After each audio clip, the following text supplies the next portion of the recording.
محمد وآل محمد صلوات اللهم صل على محمد وآل محمد وعجل فرجهم. أعوذ بالله من الشيطان الرجيم. بسم الله الرحمن الرحيم.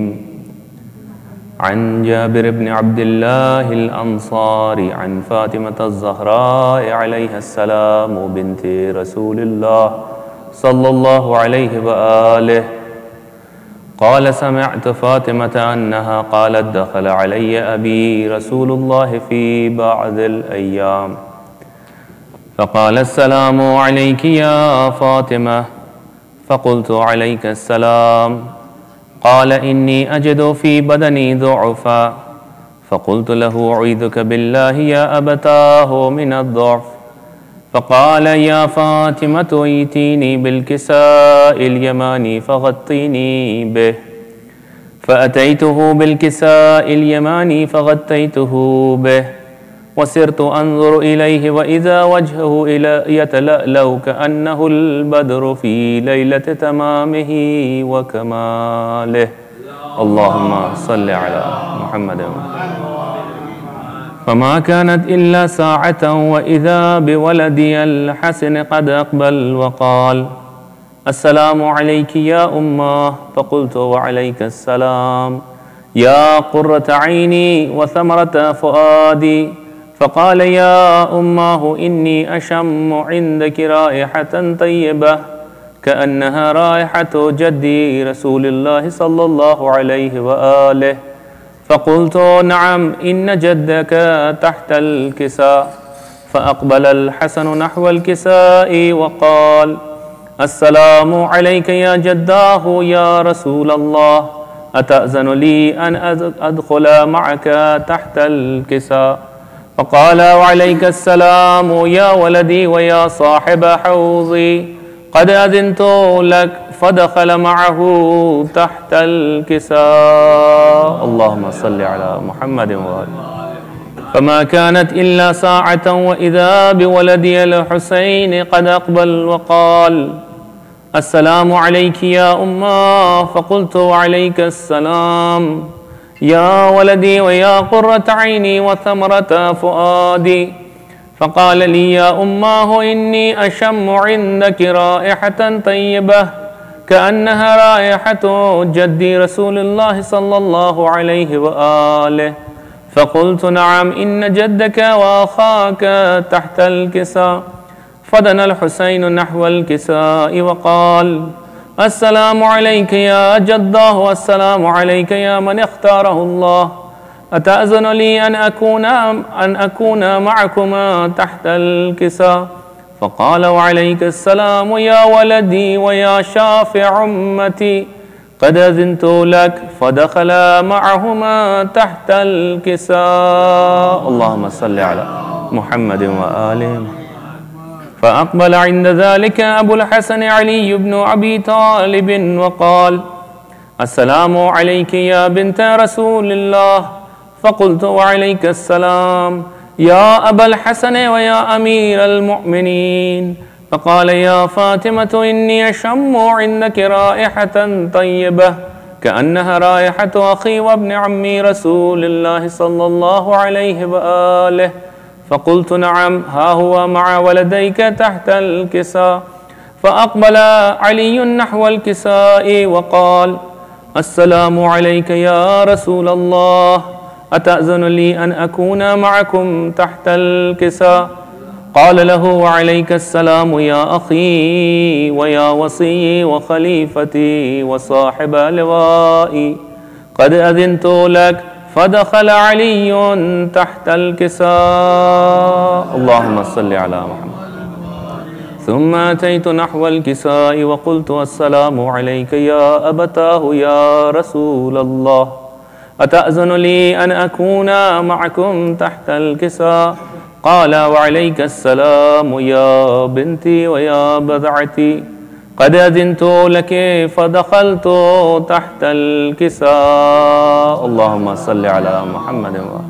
فلما اكتملنا جميعا تحت الكساء أخذ بي رسول الله بطرفي الكساء وأومأ بيده اليمنى إلى السماء وقال اللهم إن هؤلاء أهل بيتي وخاصتي وحامتي، لحمهم لحمي ودمهم دمي، يعلمني ما يعلمهم ويحزنني ما يحزنهم. أنا حرب لمن حاربهم وسلم لمن سالمهم وعدو لمن عاداهم ومحب لمن أحبهم. إنهم مني وأنا منهم، فاجعل صلواتك وبركاتك ورحمتك وغفرانك ورضوانك علي وعليهم، وأذهب عنهم الرجس وطهرهم تطهيرا. اللهم صل على محمد. فقال الله عز وجل يا ملائكتي ويا سكان سماواتي إني ما خلقت سماء مبنية ولا أرضا مدحية ولا قمرا منيرا ولا شمسا مضية ولا فلكا يدور ولا بحرا يجري ولا فلكا يسري إلا في محبة هؤلاء الخمسة الذين هم تحت الكساء. اللهم صل على محمد وآله. فقال الأمين جبرائيل يا ربي ومن تحت الكساء؟ فقال عز وجل هم أهل بيت النبوة ومعدن الرسالة، هم فاطمة وأبوها وبعلها وبنوها. اللهم صل على محمد. فقال جبرائيل يا ربي أتأذن لي أن أهبط إلى الأرض لأكون معهم سادسا؟ فقال الله نعم قد أذنت لك. فهبط الأمين جبرائيل وقال السلام عليك يا رسول الله. العلي العلى يقرئك السلام ويخصك بالتحية والإكرام ويقول لك وعزتي وجلالي إني ما خلقت سماء مبنية ولا أرضا مدحية ولا قمرا منيرا ولا شمسا مضية ولا فلكا يدور ولا بحرا يجري ولا فلكا يسري إلا لأجلكم ومحبتكم، وقد أذن لي أن أدخل معكم، فهل تأذن لي يا رسول الله؟ فقال رسول الله وعليك السلام يا أمين وحي الله إنه نعم قد أذنت لك. فدخل جبرائيل معنا تحت الكساء. اللهم صل على محمد وآله. فقال لأبي إن الله قد أوحى إليكم يقول إنما يريد الله ليذهب عنكم الرجس أهل البيت ويطهركم تطهيرا. اللهم صل على محمد وآل محمد وعجل فرجهم. فقال علي لأبي يا رسول الله أخبرني ما لجلوسنا هذا تحت الكساء من الفضل عند الله.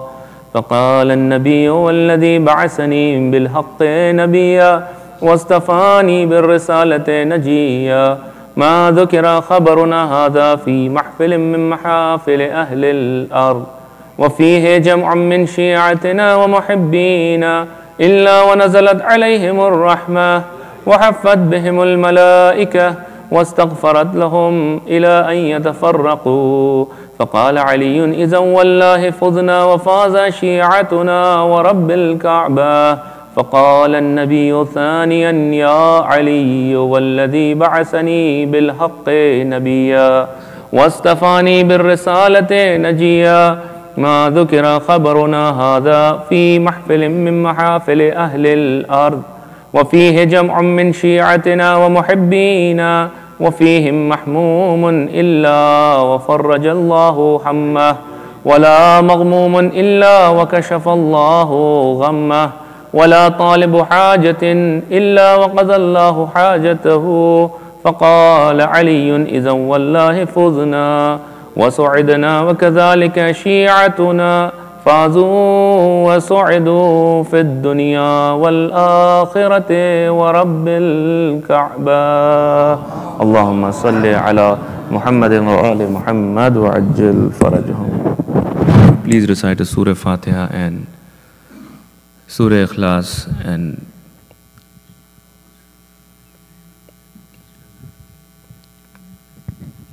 please recite Surah Fatiha and send the blessings to the souls of the marhumin, inshallah. Bismillah.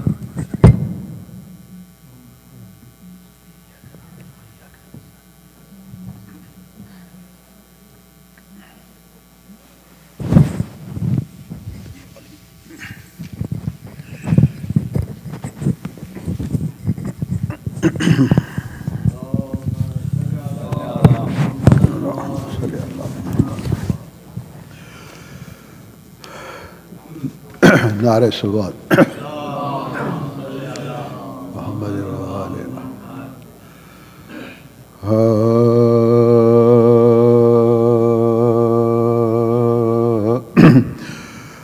مرضی کبریا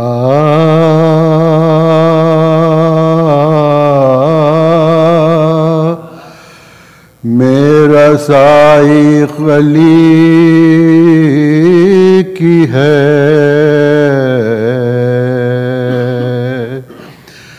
مرضی کبریا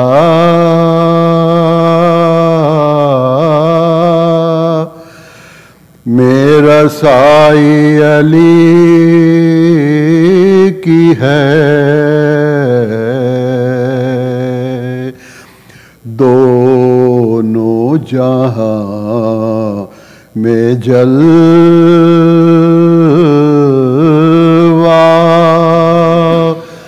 نمائی علی کی ہے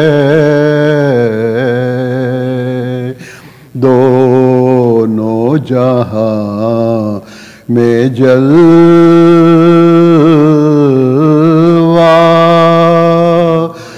نمائی علی کی ہے گر یہ خدا نہیں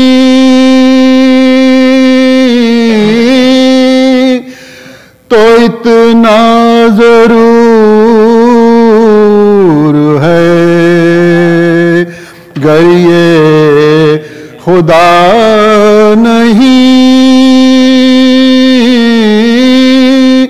تو اتنا ضرور ہے خالق خدا ہے اور خدائی علی کی ہے مرضی کبریا سلوات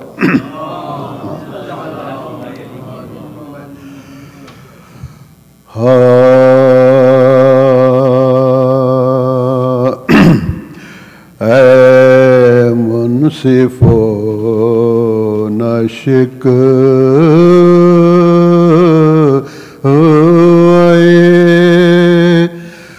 جور و جفا کیا اے منصف و نشک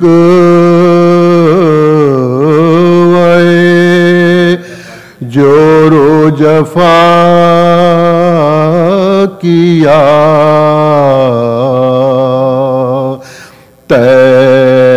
ابن فاطمہ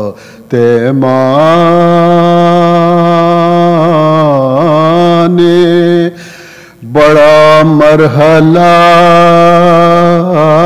کیا بتلائیے صبح سے تا ظہر کیا کیا لاشیں اٹھا لے گئے شکر خدا کیا اکبر کو قتل گاہ سے اٹھایا چلے گئے اصغر کو ان کے پاس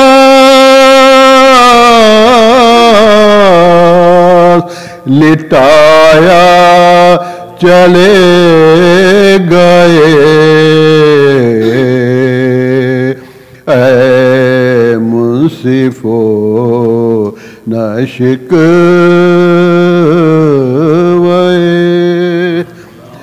صلوات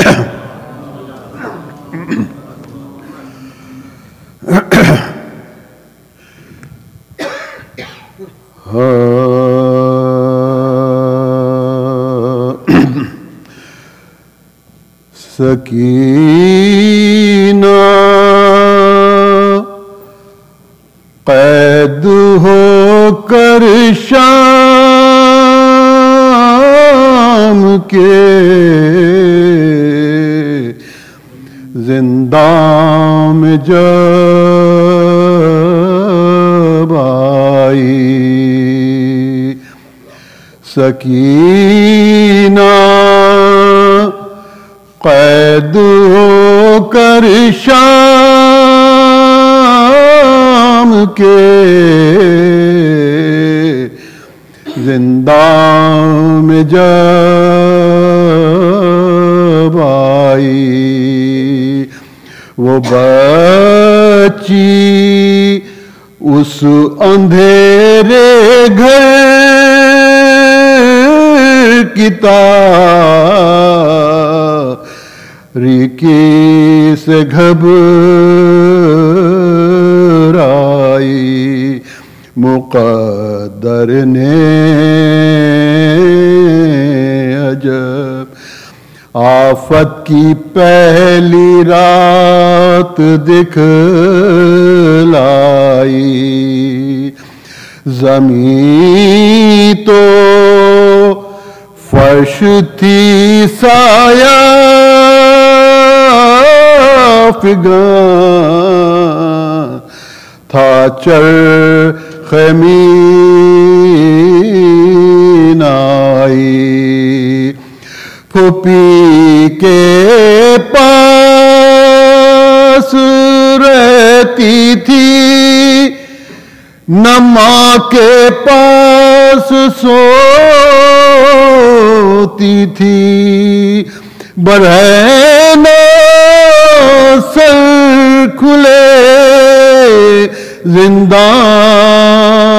زندان کے دروازے پہ روتی تھی ادھر سے جو گزرتا تھا تو کہتی تھی کہ سنتا جا میں بے کس قید میں ہوں ایک میرا پیغام لیتا جا اگر بابا ملے تجھ کو تو ان سے یہ کہہ دینا سکینہ پر مصیبت ہے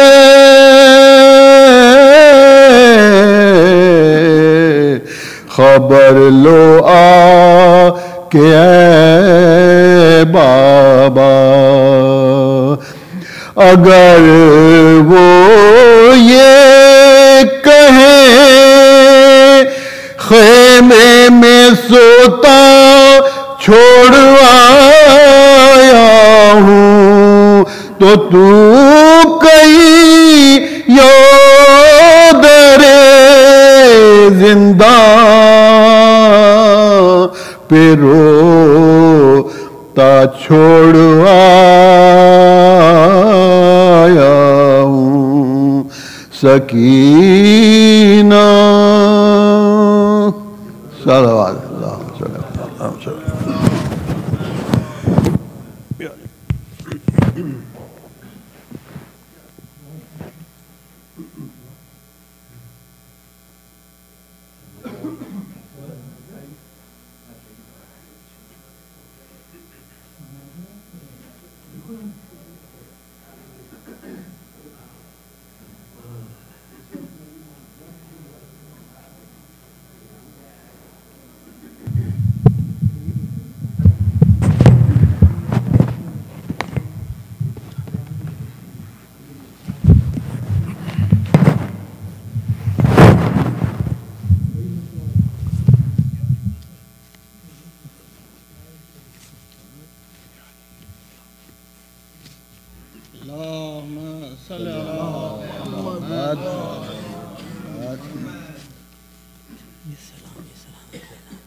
صلوات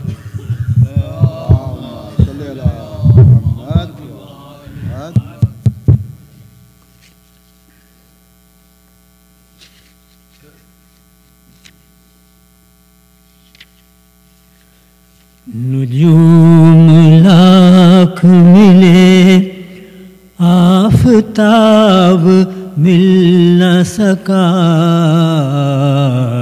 نجوم لاکھ ملے آفتاب مل نہ سکا کوئی بھی ہم لقب بو تراب مل نہ سکا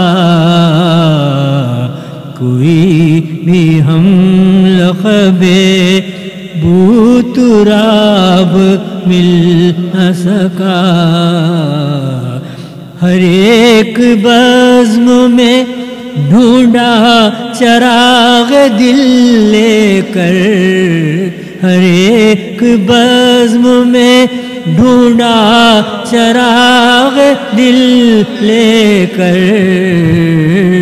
خدا گواہ علی کا جواب مل نہ سکا خدا جواب علی کا جواب مل نہ سکا نجوم لاکھ ملے صلوات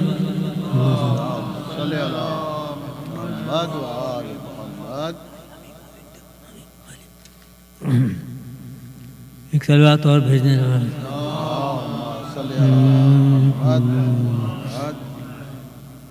ولا کی بو سے مہکتا دماغ لے کے چلو ولا کی بو سے مہکتا دماغ لے کے چلو بنا دے قبر کو جنت وہ باغ لے کے چلو بنا دے قبر کو جنت وہ باغ لے کے چلو غم حسین کا سینے پہ داغ لے کے چلو غم حسین کا سینے پہ داغ لے کے چلو لہد میں ہوگا اندھیرا چراغ لے کے چلو ولا کی بو سے صلوات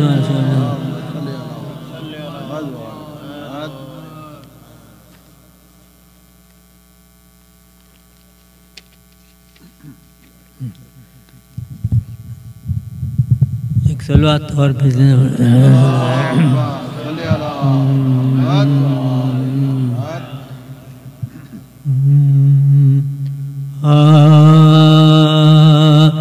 فاتح خیبر نہ ہوگا فاتح خیبر کے بعد فاتح خیبر نہ ہوگا فاتح خیبر کے بعد جس طرح ممکن نہیں حیدر کوئی حیدر کے بعد جس طرح ممکن نہیں حیدر کوئی حیدر کے بعد فاتح خیبر نہ ہوگا فاتح خیبر کے بعد جس طرح کوئی نبی ہوگا نہ پیغمبر کے بعد اس طرح ممکن نہیں کوئی وسیع حیدر کے بعد فاتح خیبر نہ ہوگا فاتح خیبر کے بعد فاتح خیبر نہ ہوگا خون میں قول مصطفیٰ سے سب یہ واضح ہو گیا حکم خالق سے علی مولا ہے پیغمبر کے بعد فاتح خیبر نہ ہوگا فاتح خیبر کے بعد جو بنا خم میں کجاؤں سے برائے مرتضیٰ پھر نہ ممبر بن سکا ایسا کوئی ممبر کے بعد پھر نہ ممبر بن سکا ایسا کوئی ممبر کے بعد فاتح خیبر نہ ہوگا فاتح خیبر کے بعد فاتح خیبر نہ ہوگا مثل فضا مل نہیں سکتی کنیز فاطمہ مثل فضا مل نہیں سکتی کنیز فاطمہ اور غلام مرتضیٰ ممکن نہیں خنبر کے بعد اور غلام مرتضیٰ ممکن نہیں خنبر کے بعد فاتح خیبر نہ ہوگا فاتح خیبر کے بعد فاتح خیبر نہ ہوگا تاب محشر خلق فرمائے جو خلاق جہاں تاب محشر خلق فرمائے جو خلاق جہاں صابرہ ممکن نہیں ہے زینب مستر کے بعد صابرہ ممکن نہیں ہے زینب مستر کے بعد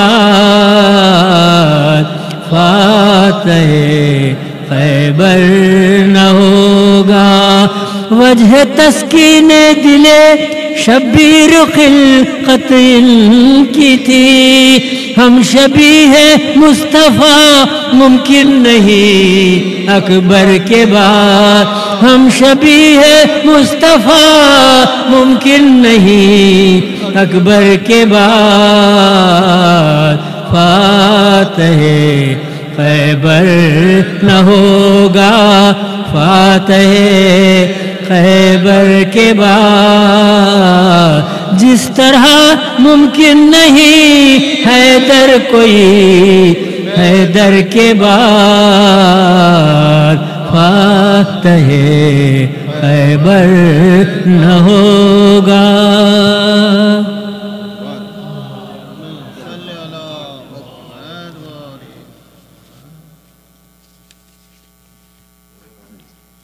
فاتحہ۔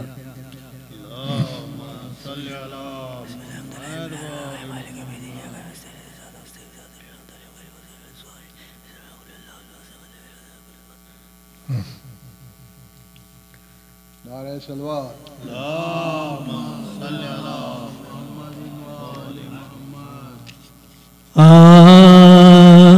جبرن میں سبت احمد مختار گر گیا،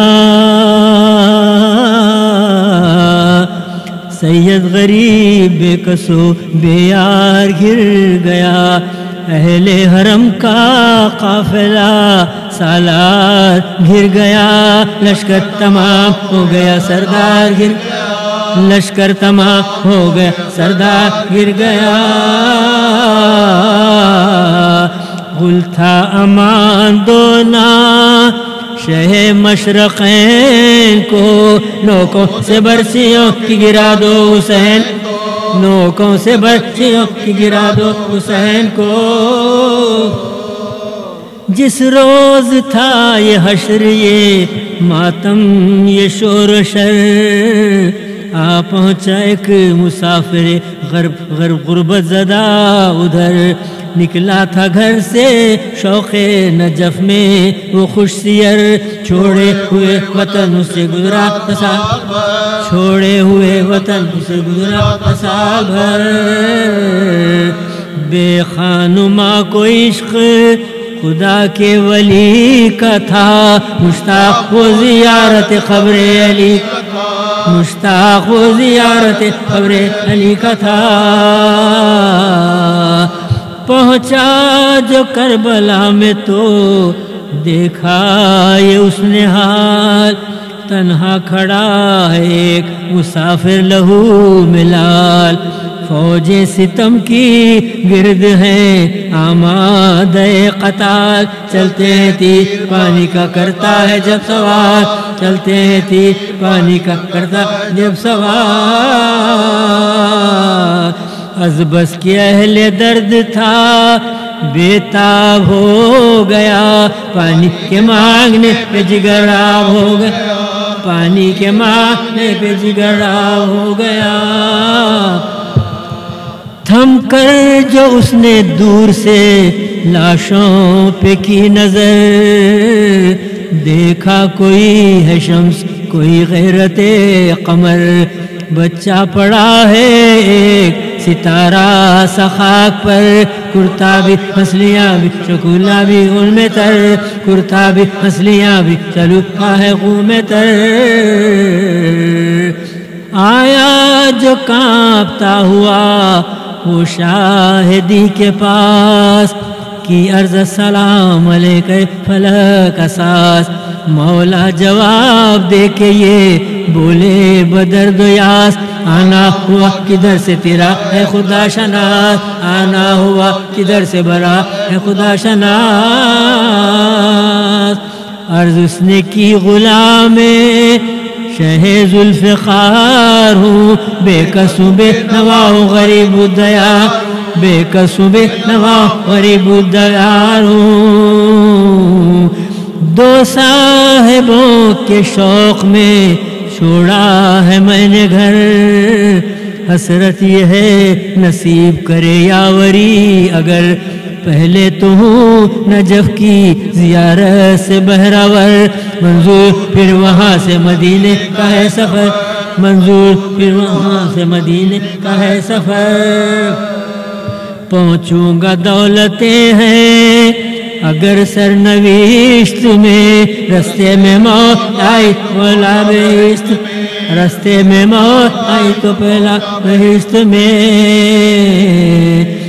فرمایا آپ اپنے کے مدینے میں کیا ہے کام، عرض اس نے کی وہی تو ہے دنیا میں ایک مقام، اس سرزمین پہ ہے میرا آقا میرا امام، برسوں سے جن کے میں روتا ہوں صبح شام، برسوں سے جن کے عیش میں روتا ہوں صبح شام، حیدر کے جان و دل ہے شہ مشرقین ہے، صدقے میں جگہ کے وہیں تو حسین ہے، صدقے میں جگہ کے وہیں تو حسین ہے،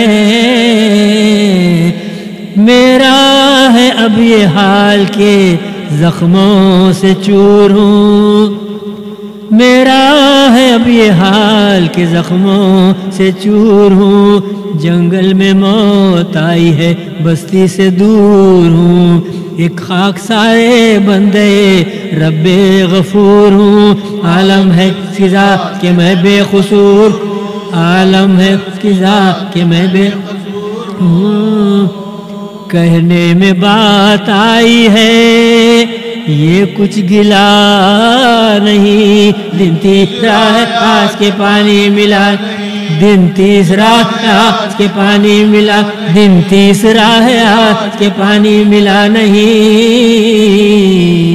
مولا سے ہاتھ جوڑ کے بولا وہ دل کباب، لے آؤں دوڑ کر میرے شربے میں ہے کچھ آب، کیجے زبان خشک کو تر بہر بو تراب، بولے ہلا کے سر کو سہے بولے ہلا کے سر کو شہے آسماں جناب، اب انتظار موت کا ہے کیا جیوں گا میں، سب پیاسے مر گئے نہ پانی پیوں گا میں، سب پیاسے مر گئے کہ پانی پیوں گا میں، عرض اس نے کی حضور سے اب ہے یہ التجا، کیجے اٹھا کے ہاتھ میرے حق میں ہے دعا، پہنچا دے مجھ کو قبر علی پر میرا خدا، مولا نے آسماں کی طرف دیکھ کر کہا، مولا نے آسماں کی طرف دیکھ کر کہا، جس کو نہیں زوال وہ دولت نصیب ہو، یا رب اسے علی کی زیارت نصیب، یا رب اسے علی کی زیارت نصیب ہو،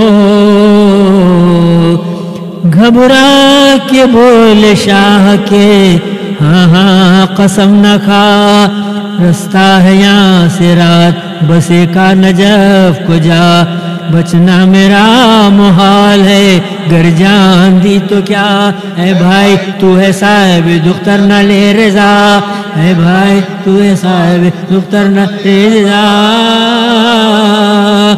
دامن کو آنسوں سے بھگوتی ہے رات دل، بیٹی تیری تیرے لیے روتی ہے رات، بیٹی تیری تیرے لیے روتی ہے رات دل، بیٹی کا ذکر سن کے یہ بولا وہ خوش قصہ، فرمائیے جناب سے کس نے کہا یہ حال، آگاہ اس سے کوئی نہیں غیر ذوالجلال، شاید ہے علم غیب میں بھی آپ کو کمال، شاید ہے علم غیب میں بھی آپ کو کمال، ہر شے کا علم آپ کو اس بے کسی میں ہے، یہ تو صفت امام میں ہے یا نبی میں ہے، یہ تو صفت امام میں یا نبی میں ہے، بتلائیے برائے خدا مجھ کو اپنا نام، فرمایا بے نوا وطن آوار آتش ناکام، بے کس عزیز مردہ اسیر سپاہ شام، عزیز بلا رسیدہ ستم دیدہ مستحام، عزیز بلا رسیدہ ستم دیدہ مستحام، رنج و غم و علم میرے حصے میں آئے ہیں، یہ سب خطاب میں نے یہاں کے پائے ہیں، یہ سب خطاب میں نے یہاں آ کے پائے ہیں، قدموں پہ لوٹ کر یہ پکارا وہ دردناک اظہار اس میں اقدس و اعلیٰ میں کیا ہے بات بتلائیے کہ غم سے میرا دل ہے چاک چاک چپ ہو گئے تڑپنے پہ اس کے چپ ہو گئے تڑپنے پہ اس کے غلاماں میں پاک قدموں پہ لوٹ کر یہ پکارا وہ دردناک اظہار اس میں اقدس و اعلیٰ میں کیا ہے بات پد بتلائیے کہ غم سے میرا دل ہے چاک چاک چپ ہو گئے تڑپنے پہ اس کے چپ ہو گئے تڑپنے پہ اس کے امام پاک یہ تو نہ کہہ سکے کہ شہ مشرقین ہوں مولا نے سر جھکا کے کہا میں حسین مولا نے سر جھکا کے کہا میں حسین ہوں سر پیٹ کر وہ شخص پکارا بشور شین ہے یہ کیا زبان سے کہا کون سا حسین آئی صدا فلک سے کہ زہرا کا نور عین بیٹا علی کا صفت شہید شاہ مشرقین بیٹا علی کا صفت شہید شاہ مشرقین گھر فاطمہ کا لٹ گیا سب اس لڑائی میں بس ایک یہی حسین ہے ساری خدائی میں بس یہی حسین ہے ساری بس ایک یہی حسین ہے ساری خدائی میں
کا کر دیا تاراج کربلا میں گھر مصیبتوں کی حدیں ختم ہو گئیں جس پر گروہ چاک غریباں سلام کرتا ہے خیام شہ کا نگہباں حسین کا بھائی وہ جس نے کی تھی سکینہ کرن میں سقائی لب فرات کٹے ہاتھ جس کی موت آئی وفا نے جس نے جہاں میں حیات نو پائی گروہ چاک غریباں سلام کرتا ہے نہ ماں کا دودھ نہ پانی ملا جسے وہ صغیر وہ جس کو دیکھ کے ٹکڑے جگر ہو وہ بے شیر وہ جس کو لے گئے میدان میں حضرت شبیر وہ جس کا ننھا گلا اور حرملا کا تیر گروہ چاک غریباں سلام کرتا ہے وہی جو تھے شہ کرب و بلا کا دل کا چین وہ کم سنی میں جنہیں موت آئی ہائے حسین था जिनकी मौत से खैमों में एक शोरो शैन, वो यानी ज़ैनब आली नसब के नूरे ऐन। गुरोहे चाक गरीबां सलाम करता है, वो जिसको सीने पे अपने सुलाते थे सरवर, वो जिसके कानों से टपका लहू छिने गौहर। यतीम जान कर तोड़ी मुसीबतें जिस पर, रही असीरों की जो शाम तक शरीक के सफर। गुरोह चाक गरीबां सलाम करता है। सलावत भेजो।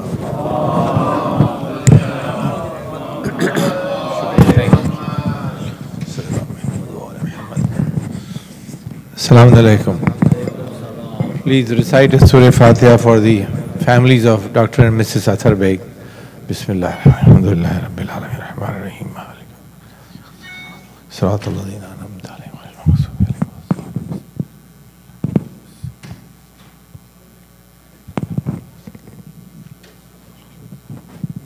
Salawat. Allahumma salli ala Muhammadin wa ali Muhammad. Today is the second majlis by Maulana Abbas Razawi here, and tomorrow will be the last one. May Allah give him a long life, inshallah, and let us pray that he'll come back to Baitul Qayem once again in coming years. Next weekend's program will start on Thursday. A reminder that it will start on Thursday, and I had mentioned earlier also, and I'll remind you once again, that the time of the majlis is with Maghrib Salat. So as we are going closer to the end of the year, the days are getting shorter. So it's 7 p.m. We'll start the namaz next weekend. Thursday, Friday, Saturday, Sunday. 4 majalis by Maulana Asad Jafri here.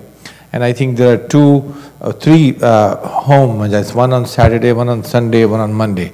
So if you are interested, please you can join us for all these. So this way you have a benefit of 7 majalis by Maulana Asad Jafri. So we'll start on Thursday again, which will be the October 4th, I think, October 4th at 7 p.m. So please be here at 7 o'clock. We'll have the namaz. It's a Thursday, we'll have Dua Kumail, and then we'll start the majlis immediately after that. Also tomorrow there is a function at Masjid Ali here in Penswakan. It's called the Lady Zainab Day. The feature speaker is Anisa Diab, Sister Anisa Diab. And the topic is healing from psychological distress, the Zainabiya mindset. It's a very interesting topic. You're all welcome to please attend it tomorrow morning at 10 a.m. at Masjid Ali on Magnolia Avenue in Penswakan. Oh, it's a ladies only event? Okay, I see. I believe it's a ladies only event. I was sent this, so I thought it was just for everybody. So please, so the ladies, so please be there for this event tomorrow at 10 o'clock at Masjid Ali. Thank you very much, Shia, for letting me know that, inshallah. I see. Okay, the flyers are there. Anyway, so anyway, I don't see that in my one. This one is just, so probably it is there. But anyway, it's ladies only event tomorrow at 10 o'clock. Please be there with a loud salawat. Let's welcome one of the member, inshallah. Please with a loud salawat.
بسم الله الرحمن الرحيم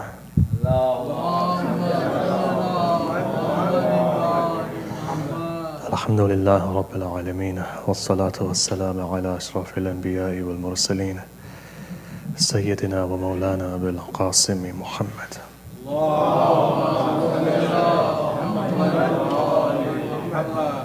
وعلى آل بيته الطيبين الطاهرين المعصومين المظلومين الذين أذهب الله عنهم الرجس وطهرهم تطهيرا.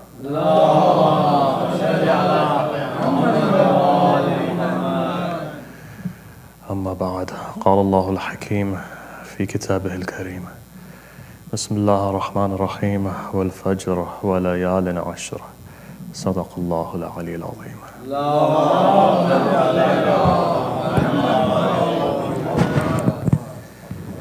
Our series of discussions tonight has gone into a second stage. You see, there's a saying that says that time will take us on. And the fact of the matter is, just sitting here, you can see time is taking us on. We're planning next week, the week after, and so forth. We're here one day, we move on to the next. Within the space of a year, you'll see that some people who come to your center won't be here with you anymore. And as the way life works, time flies, generation goes, years go very fast. And before long, you find that you make your way back to where your abode is. It's one of those very humbling feelings in life, that from the moment that you're born, you're destined to die. The problem is we forget this. We forget that there's a movement which is taking place, a movement of life. And human beings, as they are, the older they get, the more arrogant they get. And the more they feel they've achieved something. But funnily enough, material achievements really mean nothing. And the reason being is this, because it doesn't give you peace. Human beings are suffering by nature, and you'll see that. However rich you become, however powerful you become, whichever walk of life you're from, it doesn't give you peace. And so we're searching for that peace. Some people find it in one vice and another vice. But the fact is, it still doesn't fill you. And before long, your life is gone, 50 years or so. Very simply, I want to ask you a question. Do you think you'll see another 50 years of your life? I don't think so. I don't think there's anybody in this room, really. On average, you'll live to 100. Any more than that is bonuses. But you'll be lucky to live to 80. And this new generation which is coming, can you really guarantee? So the question is this, beginning on a morbid start, but I think is important. Death is something that the Imam says, alayhi salam, puts everything into perspective sometimes. Destroys the arrogances inside of ourselves, humbles us, or is meant to anyway. How many janazas do you see? It doesn't really shake you, does it? It may shake you for an hour or two, you go back home, you forget that which direction you're going in. You know, there's a time that's going to come, whether you like it or not. Either you're going to be chucking dirt on my face, or I'm going to be chucking dirt on your face. And there's going to be a time there where you're going to be sitting there, or you're going to be lying there. Then you'll be lucky if your family is around you. Not everybody's naseeb is such that their family is around them. And your heart will be beating very fast because you know that final moment is coming. And to be quite honest, had it not been, you would have had a heart attack thinking about it. Sweat's going to be on your brow and Malakul Maut is going to come to you. That's the reality. And it's coming. And it's coming very soon. And when that Malakul Maut does come to you, then what are you going to do? Hadith says. And I was going to discuss this topic, but some reason sometimes you sit on the mimbar, you change your topic. I've done that with an entire ashra, by the way, but the question is this, though, what are you going to do then? Malakul Maut comes, 6th Imam alayhi salam says something very profound. He says there's two types of people. One type of person you'll see, some of you doctors have seen, I've seen as well. Soul doesn't come out the body for at least a week. The person is shaking, is moving. Seen myself color change of a person over a period of 3 days. Soul isn't coming out. And then some people you find that the minute they go into sajda, the soul is gone. From these two different states, we're going to be in that state. We're going to be lying there. Either you're going to be fighting with Malakul Maut and you'll see that your entire wujud is shaken. Or the fact of the matter is you'll leave like this. But eventually that time's going to come. Whether you like it or not, we're going into that destination. What have you done? Now, Imam turns around and he says, look, he says, there's a hadith specifically which the 6th Imam says. He says, you find 2 types of people. And he gives an example. He says, imagine that you're washing clothes in the olden days. And as you're washing them, you put them on a tree, you put them on the ground, you put them on a thorny bush.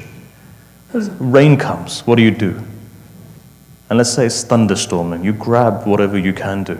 So the cloth which is on the thorny bush, you find as you pull it, it begins to rip. He says that is the exact example of human beings who are attached to this world. Look, Islam doesn't say don't have money. It says it's bad to be attached to that money. What does it do? Attachments are like that. It rips you, it rips your soul. For any human being that has an attachment, you'll see that the most painful moment of your life is actually your death. And if you think that's it, it's not the case. If you're a Muslim, know there's multiple levels of existence. This world just happens to be one of suffering. The one after this, Alam al-Mulk, is even Malakut, Mulk and Malakut. Malakut is even worse than this world. 6th Imam alayhi salam says, he says, I don't fear for you in this world. But when you make the stage to the next level, that's when I fear for you. Because that's even more dangerous than this one. And then there's one after, and then there's one after, and then there's one after. We had time, we'd go into the philosophy of this. It's not just Islamic philosophy to talk about it. From Pythagoras all the way down to Aristotle, and I've taught philosophy for 10 years, so I can tell you that each one of them at least believes in 5 different realms. So now imagine, it's the first stage. And you notice most human beings don't really see past this. There's an entire world there. It's what they call in Kabbalah the iceberg. You see 10%, 90% is underwater. Us human beings, we see 10% of reality, 90%, you don't see it. You know why? Because you can't learn it. You go to university, you could study for 50 years, you won't learn it. You know why you won't learn it? Because the 6th Imam says, he says, لَيْسَ الْعِلْمُ بِكَثْرَةِ تَعَلُّمْ. Knowledge is not gained by reading books. إِنَّمَا هُوَ نُورٌ يَقْذِفُهُ اللَّهُ فِي قَلْبِ مَن يَشَاءُ. True knowledge is a light that shines in the heart of the believer. It takes a person like Luqman. Right? You've seen the whole story of Luqman. Do you know who Luqman was? He was a black slave in a period of time when there was racism. Black slave. We talk about 100 years ago there was racism in Europe, maybe in this country. Now think back to 3,000 years ago, how much racism there would have been. Luqman didn't go to university. But every conversation that he had was, Ya Bunay, my son. What did Allah do? Elevated Luqman into somebody who was wise. How did Luqman become wise? That's the question. I'm not saying don't go to university. Go study. Study for as long as you can. The difference is this though, just remember, a knowledge that makes you arrogant is not knowledge. Knowledge that humbles you, that is true knowledge. You know why? Because it permeates the heart. Today if you look at most lecturers, meaning academics, you find great arrogance in them. Why is that? If you're attached to universities in the way that I am, spent half of my life studying in the way that most of you spend half of your life studying. Some of our philosophers, teachers, and so forth, yours and mine as well, you notice great arrogance in them. Why? True knowledge hasn't permeated them. What is true knowledge? True knowledge is Luqman. True knowledge is Maytham al-Tammar. In the modern day context, if you ever saw Ayatollah Bahjat, you'd understand what true knowledge is. A man, when he used to walk, it was like the entire universe was walking. A person who permeated the names of Allah in every respect. Believe me, I've seen ulama like Hassan Zada Amli who've woken up the dead. Still alive today. Most of them are dead, but there's still 1 or 2 alive. Why? Awliya of Allah. In the hadith it says there are, Sunni hadith says 30, Shia hadith says 40. For any given period of time, there are Abdal of the 12th Imam alive at any given time. When one dies, another one replaces it. I'll give you an example. 2008, I remember a friend of mine was telling me, Ja'far Mujtahidi was a Darwish, used to live in Mashhad. If you've gone to Mashhad, Ja'far Mujtahidi was famous. He died recently. Long hair, long beard. But if you look at what Ayatollah Marashi says to him, he says, last night I saw Rasulullah come in my dream and he said to me that you're also part of him. That Ja'far Mujtahidi, 2000, maybe 7, 2008. The place was Germany. In Hamburg, when it snows, it really snows. The story starts off here. There was a Catholic woman. She only had 1 son. Now, she's alive, her son is alive. Catholic woman, 1 son.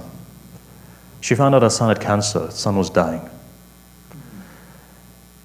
She was a religious woman, so she started to beseech Mary. Now, as you know, if you go to Portugal, there's a place called Fatima. Now, that Fatima essentially goes back to our Fatima, but it's been taken, that Fatima, for Lady Mary. Whatever the philosophy behind that is, the fact is that once upon a time, especially if you look at history dating back to the Holy Roman Empire, what you found was that there was great tawassul. Tawassul is not just from us. You find amongst the Catholics there were great tawassul. So this woman was from that heritage. She started to do tawassul on Mary. And the story goes forward. It says that when she was doing this tawassul, she says, at night time I saw a dream. And in my dream, Lady Mary comes to me. And so I said, look, Mary, I don't have any more children. I've only got one son. To lose a son is painful. To have anyone to hold on to me afterwards. I've got no husband. My husband's died. So Lady Mary says, look, let me teach you a tawassul. That if you were to call upon this, God would remove your difficulty. Says, who is the tawassul? He says, look, our era is finished, but there are three personalities. Because who are those three personalities? She says, call on Muhammad and his daughter Zahra and their son Mahdi. If you were to...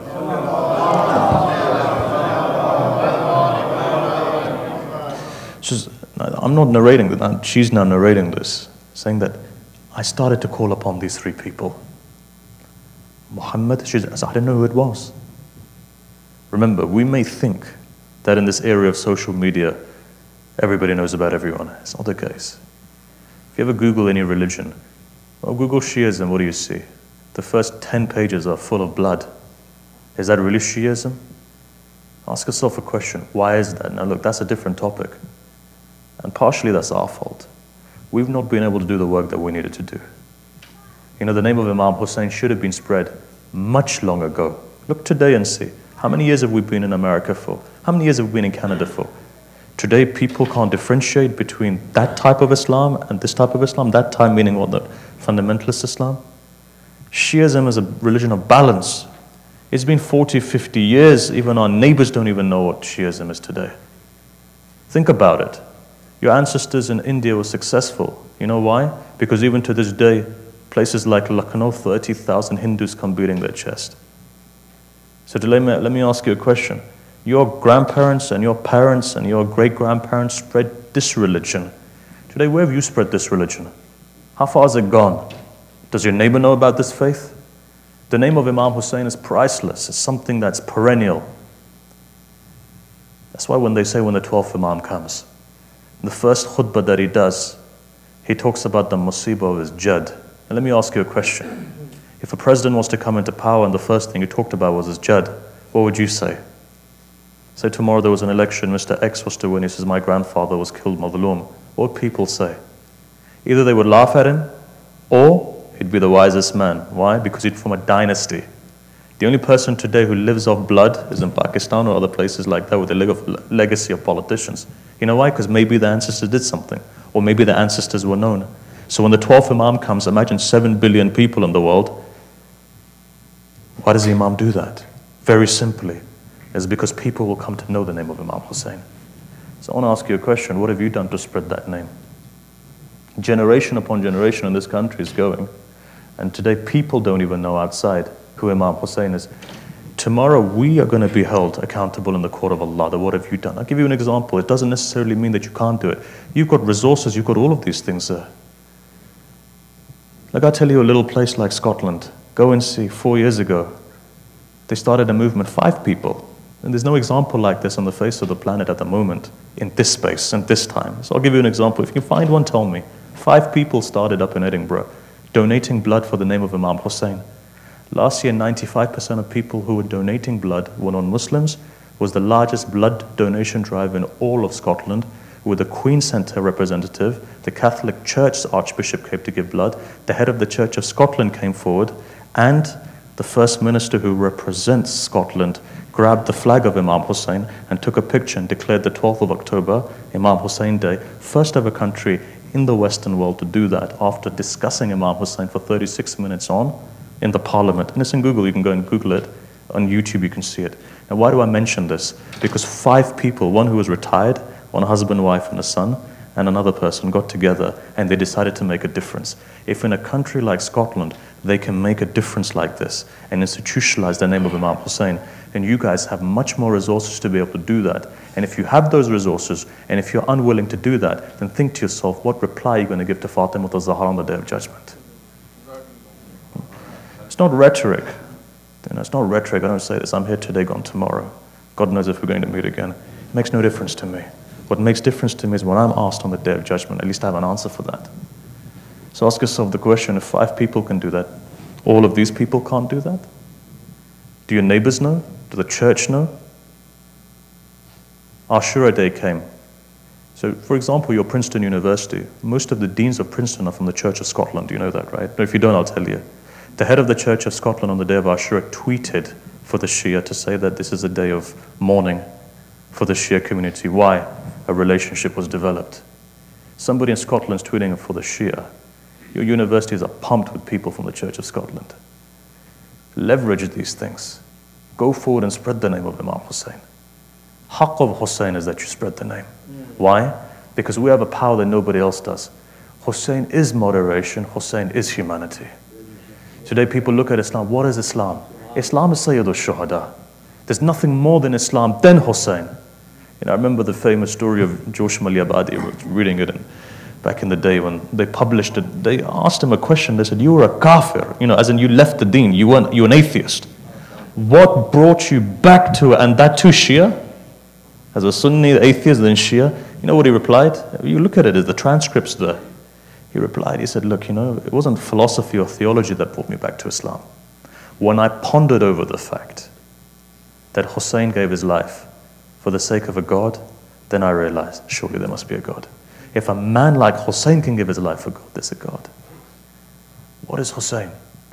There's a figure that appeals to humanity. The biggest miracle of Islam, living miracle of Islam is what? Not everybody understands the Quran, believe me. Quran is a miracle, but it's the miracle of the Prophet. The biggest living miracle alive today is when 30 million people 1400 years later walk from Najaf to Karbala with only one thing on their mind, and that is to pay homage to Sayyid al-Shuhada. That is the biggest miracle.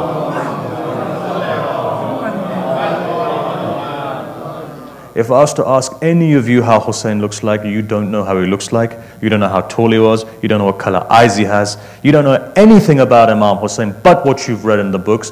But you see today that when the name of Imam Hussein is mentioned, the name is so powerful that it causes a shaking in the heart. And if your heart is open, then tears come into your eyes. And if tears come into your eyes, it's because this living miracle is protected by one individual, and that individual is Fatima al-Zahra alayhi salam.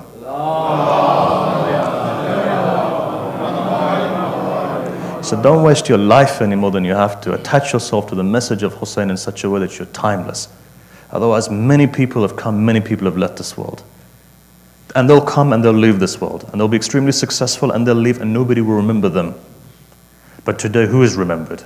For those people who attach themselves to the message of Imam Hussein, those are the people today who are remembered. Why don't you become a part of this caravan? You know what Imam Hussein did? Inqilab comes from qalb. In the same way in the Latin, revolution comes from revolve. Revolving of what? Heart. Qalb, qalaba, inqilab. Hussein made a revolution. What did he do? The core of a revolution is he changed the hearts of the people. When people talk about the fact that Imam Hussein stood up for dhulm only, had Imam Hussein's message been only for dhulm, there wouldn't be any dhulm today in the world. If Imam Hussein's topic or main reason for standing was to take out Yazid, he would have taken Yazid out. Imam is Imam Ma'soom. What is the purpose of Imam? Ultimately, if you look at it, what was Imam Hussein's movement? The purpose of his movement was even above all of this. Yes, he did stand up for oppression. Yes, there is a level of resistance against Yazid. That wasn't his primary reason. Primary reason of Imam Hussein standing is you people today. The fact that your consciousness has moved, the fact that your hearts go towards Imam Hussein, the fact that you have goodness inside of yourself. Imam Hussein's message was such, it wasn't for that time and space. It was until the day of judgment that whoever says, Labbaika ya Hussein, you feel that energy inside of you. That is a miracle today that you feel that energy. Otherwise, this energy is not felt by people. Imagine you feel it. I don't need to say anything more than that. 1400 years later, you feel it. That's power. That's a miracle. A man who was slaughtered with 72 people, 30,000 establishment of the time, and today you still feel it. That's a miracle. So now ask yourself the question, Let's build on what we were saying yesterday. What did we say? The hadith that says when Allah favors somebody, He does two things. And when He removes the favor from somebody, He does two things. Two things He does when He favors: He puts a nur in your heart. Now remember, what did we say at the beginning? Ilm itself is a light. And here Allah is saying that He puts a light in the heart of the believer when He favors them. The first quality is this: He begins to love Imam Hussein. That's not something which is contradictory to the Quran. Allah doesn't say in the Quran that if you're a true believer, love the Prophet. By definition, you're meant to love the Prophet. What does the Prophet say? Quran says, "In kuntum tuhibbun Allah fattabi'uni." Follow me. Yuhibbukum Allah. Allah will love you. Then what does He say? "Qul la as'alukum alayhi ajran illa al-mawaddata fil qurba." You know what mawadda is? Mawadda differs between a Shia and a Sunni follower of Ahlul Bayt. How does it differ? Sunni follower of Ahlul Bayt has hub. You see that, hub. You see many of them sit next to the shrine of, I've taken many Sunnis. They cry in front of the shrine of Imam Hussein. That's hub. Admirable. Tears will be rewarded in the akhirah. Jannah becomes wajib. I don't have an issue with that. I'm not exclusive here. But what I'm saying is this: mawadda is different. What is mawadda? Mawadda means active love that pushes you to do something. So therefore, if you love Imam Hussein, you need to get out there and spread the message. Right? You need to make a movement. And the thing is, Imam Hussein's message doesn't need money. You know, the first thing we do is write a check. Your money's not needed. Imam Hussein, Mamlakat al Muhammad, is far more richer than you can imagine. Imam does it. The money that you have is Imam's. He can take it back at any stage. There's nothing Allah can take you from here to here. See people rubbled. What does mawadda mean? Give your time. Give your energy. Look at in Karbala and see. Hats off to IMI, most of you are doctors here. They do a lot of good work. Look at how many people they help. But let me ask you a question. If you were to do the very same camps in your country here, would that do more tabligh with the local community, for example?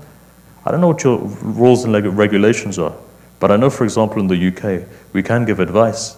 And just to do that in a city like London, let's say, in the south or in the north, just to have a camp for a week where there's a rotation, has enough power to spread the name of Imam Hussein very easily. And that's the obligation for you being Husseini. And I remember not too long ago, I was lecturing for His Highness the Aga Khan. So afterwards, a person comes up to me, one of these smileys, this nice guy. He said to me, look, I used to run Margaret Thatcher's campaign when she was the Prime Minister, one of the most famous Prime Ministers in the 20th century in the UK. So he said to me, look, you know, at the peak of what she was, blindly 9% of people would follow her, vote for her. But then there's an organization there called Marks and Spencer's. Right? You probably haven't heard of it, but it's like Walmart. He said in the peak in the 80s, 11% blindly would go and shop for Marks and Spencer's. No advertising whatsoever. So we researched into it to find out what it was. He says, I came to the conclusion, I'm going to give you the formula. He says, whether we're 6 imamis or 12 imamis, formula is very simple. Let's go back to what Amir al-Mu'mineen says, and we had a discussion. And so from then onwards, he says, look, you know, I don't wake up for less than 100K in the morning, but I'm going to give you free advice if you want to spread Shiism. I said, fine, tell me. What's your advice? And it rang true. He said, if one Shia, just one Shia, was to go out and help 10 people, regardless of race, color, language, just outside, and if you'd bring together 10 Shias and do that, and they do that for 10 Shias, we estimated that within 6 months, all of London, without doing any publicity, 8.6 million people will come to know what Imam Hussein is. All you need to do is just to help one person and say, listen, I'm Husseini, and I'm a Shia, and that's it. And you'll see a difference is made. And of course, we didn't do it, but we tried it. And I remember that your equivalent of the KKK, we have a similar over there. One guy's child was disabled, went and helped him. Initially, he was upset that we're coming to help him. But look, any parent with a child knows, you help your child, and what happens? And he said afterwards, he said, look, I may not convert to Islam, but tomorrow if anybody speaks badly about Islam, I'll break their legs. And so I asked why. He said, because you've touched my humanity. Imam Hussein's, it's not gonna, what do we do? You know, you can't just sit somebody down and say, become a Muslim and pray. No, it's the humanity of Imam Hussein, it's the humanity of Islam that changes people. So we have a responsibility. It's not just my responsibility. If it's your religion, it's your responsibility, because muwadda means that. It means active love, to get out there and to do something, to take that step forward, to do something. It's not just about sitting and just drinking a cup of coffee and having some cookies and then moving on to the next thing. Spread the message. How? Humanity, humanitarian. The most powerful thing today is when religions come together to help humanity, be it people who are sick, be it people who are poor, be it blood drives. I've seen some of the most productive things across the world, and our job is to travel. In the world today is what? When people come together to affect humanity. You've got enough resources in this room to change all of to at least make people of New Jersey God conscious to the fact that there is a system of Imam Hussein. Today when you mention, okay, let's say you mention today Buddhism, what comes to your mind? Hinduism, what comes into your mind? Today Islam, the first thing you think about is a guy with a beard and a rucksack. You know, why is that? But today from the Muslims of today you would say, let's say for example the Ismailis. What do you think about? You think about social work. You look at the Bohras, if you say the name Bohra in London, a community that feeds 400 people on a daily basis, 400 families. If you say Sikh, the Khalistan movement doesn't come into my mind. It's what they call langar comes into my mind, that you can go into any center and eat. What touches the hearts therefore? The fact that we can go out and do things. So you've got Imam Hussein. If we can even touch one person's heart, you'll see there's a movement that's created. You know, you look at even in the month of Muharram, how much food is wasted. You take that food forward. Just last week, you saw the people of Chicago all over the papers. Why was that? Because they went out in the name of Imam Hussein and they fed people. Now, if just leftover food from the 10 nights of Muharram has that much power that you can make it to the news, imagine if you systematically did something. It doesn't require money, believe me. It just requires time. It requires ownership for somebody to say, this is my religion. Otherwise what? How long is life? What legacy are you leaving? It's going to be over. If 40 years of your life is gone, if my life is gone, do you honestly think the next 40 years of my life, let's say, is going to be such that the quality of that life isn't going to be as good as now? And so let me ask you, 15, 20 years, why not do something? Do something that changes hearts of the people. At least on the day of judgment, we can say we've done something. So look, either you attach yourself to this message of Imam Hussein. Otherwise, do you think Imam Hussein needs you? Not really. In the hadith of the 12th Imam, it says another nation will come. The first nation to go to as Imam is not going to be us. Another nation will come. You think people are not waiting? Every religion is waiting. Look at the concept of Messianism in any religion. From Taoism, Li Hong is being awaited for the description matches of the 12th Imam. To the second coming of Jesus, to the third temple, to the anointed Messiah who's coming from the line of David, but the description matches exactly what we look at the 12th Imam.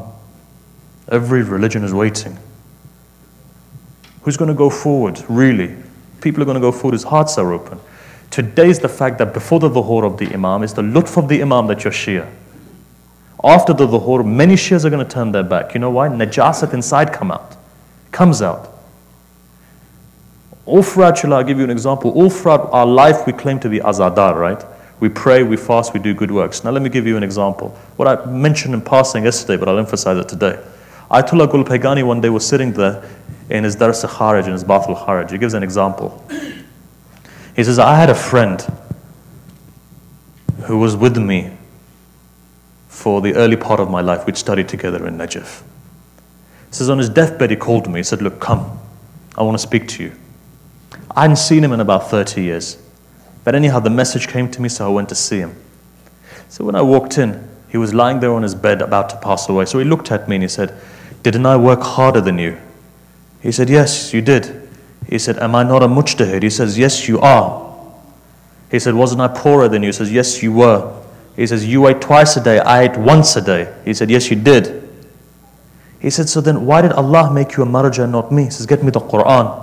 Ayatollah Gul Paygani said, I grabbed the Quran, I gave it to him. He opened the Quran, he spat in the Quran, he says, Allah's done an injustice, he died a kafir. Ayatollah Gul Paygani continues, he says that there are certain traits that a man can die a kafir on their deathbed. Express guaranteed. One of them is jealousy. Now let me ask you a question. How many of us are jealous? Somebody's son does better than our son. What happens inside of you? Somebody's got a better car than you have. What happens inside of you? Somebody's got more money than you have. Then what happens? Somebody's more popular than you are. Then what happens? Arrogance is, we can come on to that later, but the first, most primary, basic thing is jealousy. The belief of what, really? The belief that you lose hope in the lutf of Allah. And you find that rampant within our communities today. You find jealousy in our communities. That's one condition. You know the second one is? Then he continues and he says, and then a person will die the death of a kafir. First person in hell if he doesn't repent, and the last person in heaven if he repents. So what is it? Person who backbites. Now ask the question, you know what backbiting is? Backbiting isn't slander, by the way. We in our communities think that backbiting is slander. Slander means you made it up. You know what backbiting is? Backbiting is if a person is fat and you call him fat, that's backbiting.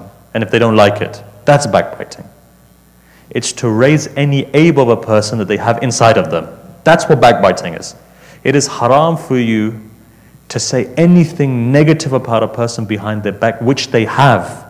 If they don't have, that's slander, that's another sin. Hadith says 1/3 of the pressure of your grave when you're put inside of your grave is because of a person who backbites. So then the next thing you'll ask me, well, I'm telling you this because I said to his face. So you say it to his face, would you? So you do two sins now.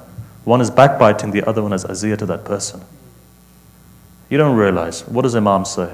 Amir al-Mu'minin, when he says to Kumail, he says, Ya Kumail, I can see in Akhir al-Zaman when mosques are filled, they're going to come and they're going to backbite in the centers. And at that stage, no. The certain processes will take place, the final of which is this: we will take the iman from the people. There'll be empty shells. And at least wake up. We're not aware of these things. How are we going to tackle these spiritual illnesses? You know, like I said, I talked to you about Mullah Sadra's philosophy. Just do that for a living. Is it going to be beneficial to you? Mullah Sadra's philosophy is only beneficial when the heart's pure to be able to receive it.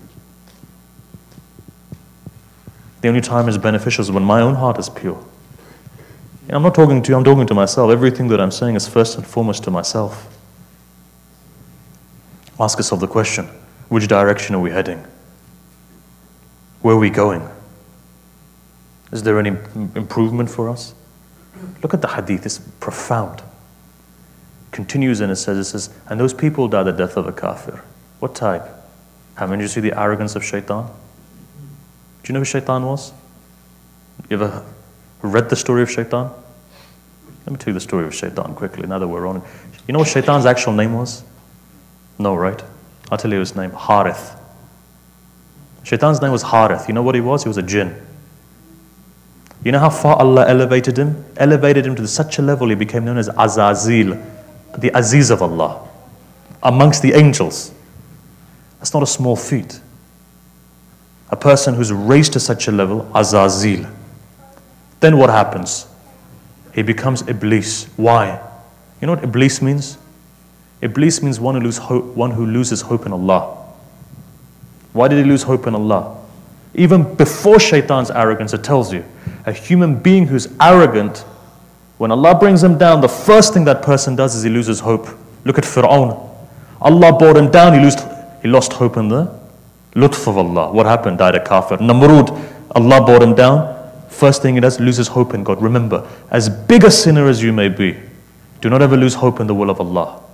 Why? Because the way of shaitan is to lose hope. What is shaitan? Here shaitan as a jins as a person. But the reality of shaitan or Satan is any human being who causes pain to another human being. You could be a father-in-law oppressing your daughter-in-law. That is also shaitan. The hadith says, it says the most painful death is for a person who's unjust. You know the lowest level of injustices? When your daughter has an issue with her husband and you support your daughter without even asking your son-in-law's side, that is known as a dhulm. If you were to die then, you'd have the worst of deaths. Can you see all of these things are moral? What does Allah say? What does He talk about prayer and fasting? He says, no, I can forgive that. And I'm not belittling it, by the way. If you're a Shia, pray, fast is wajib. Has his own things. But here, Allah's emphasizing there's huquq to people. And in this day and age, we forget that. So coming back to what I was saying yesterday, what did I say? I said one thing. Akhir zaman, you'll see that religious people will be the most arrogant, worst people. And in those days, the hadith says that Bab al-Rahma will close, Bab al-Tawbah will close. But in those days, Tawbah will close. You know why? And it gives an example. It's quite a beautiful example. It says, look, in the olden days, what you found was this. Whenever a person wasn't that religious, but when they committed a sin, they knew that it was a sin. It says, Akhir zaman will be a time where people will justify that that sin is correct. And then what happens? Tawbah closes. Door of Tawbah closes, Rahmah closes, Adhab of Allah comes down. I'll give you an example. Now again, speak to your marja, but the example is something that all of you will understand.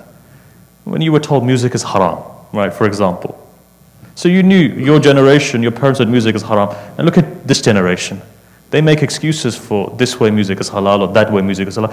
Look, if you're going to listen, know it's haram. Don't make excuses. Why? Door closes of rahmah. If you're going to commit a haram, don't justify it as a halal. Why?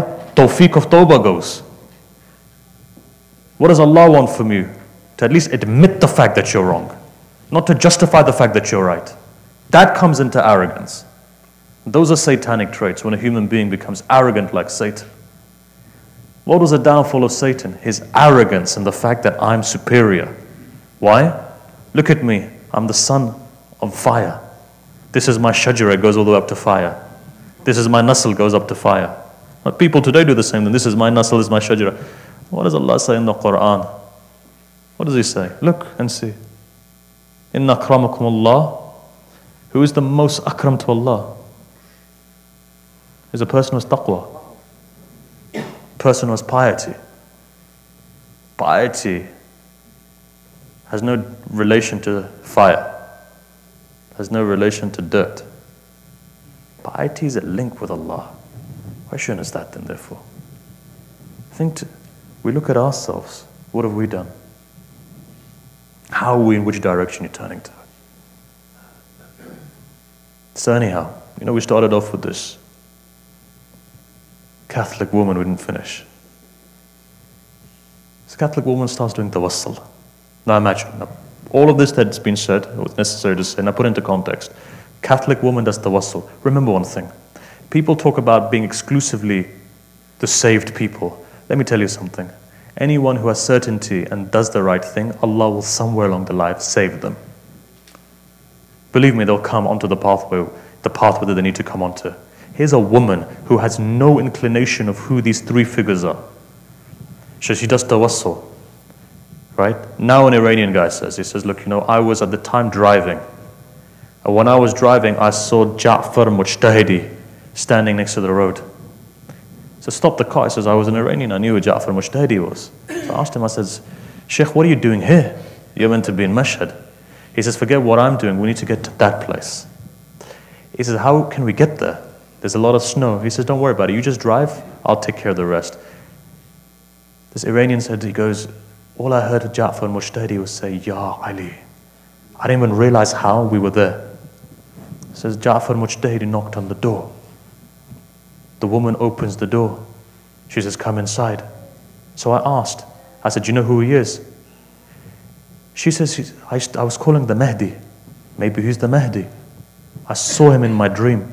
Ja'far Mujtahidi turned around. He said, I'm not the Mahdi, but I'm a servant of his. Where's your son? Lying there. He says he went there. He put his hands under the back of this young man, pressed him. He said, Ya Ali. He said, now get up. So the guy got up. He's alive today, cured from cancer. That moment onwards, cured. Ja'far Mujtahidi would do this. You know why? Because one thing we don't understand in this day and age, we've gone technologically very far. The pathway of the heart we've forgotten.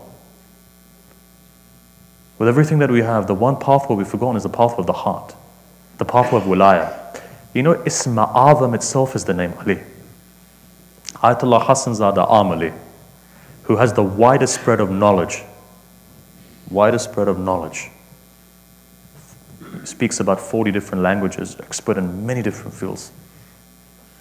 He says, Isma Azam is a hal. And that hal is understanding the state of what Amir al-Mu'mineen is. This is why, if you notice, Sunni tradition says, it says that when Rasulullah was in problem in the Battle of Uhud, one of the Sunni tradition says, not Shia tradition, Sunni tradition says, it says one day was on, Jibreel came down.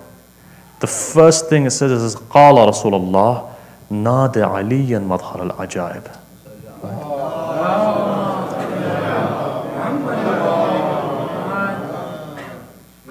It says, نادى عليا Mazhar العجائب. And today we forget these things. Today we don't understand what it is. What are you calling? Ja'far Mujtahidi would recite the name of Amir al-Mu'mineen to get to the karamat that he got to. Look, Nade Ali, called on Ali. What is he? Madhhar al-Ajaib. You know what Madhhar is? Madhhar is makan al-dhuhur of the asman sifat of Allah. Now to break that down into English, is the manifestation, place of manifestation of the names and the attributes of God. You know what that is? Let me put it another way. If Allah's Ghaib al-Ghayyub, the first manifestation to bring all of Alam al-Kawn into existence is known as Madhhar al-Ajaib. That's what you're calling. That is who Amir al-Mu'mineen is. When you go to Najaf, you're not just standing in front of a person who's buried between Adam and Nuh. You're in between a person whose entire wujud is Alam al-Kawn. The heart of Amir al-Mu'mineen flows the entire universe and its reality. Haqaiq al-Ashya is found in al-Insan al-Kamil. It's not just us who say this. The concept of Insan al-Kamil is found in every religion. What was Jesus essentially? Some people took him as the Son of God. That's belittling Jesus. That would say that God is physical. No, Jesus is the tajalli of Allah in every way. He was the name Al-Hay. That's why when he put his hand on somebody, he said, Hay, the person would come back to life. Amir al-Mu'mineen is the sum of 99 names of Allah. The name Allah, which is Ism Jam, which contains all of the names, the tajalli of that name is Ali ibn Abi Talib.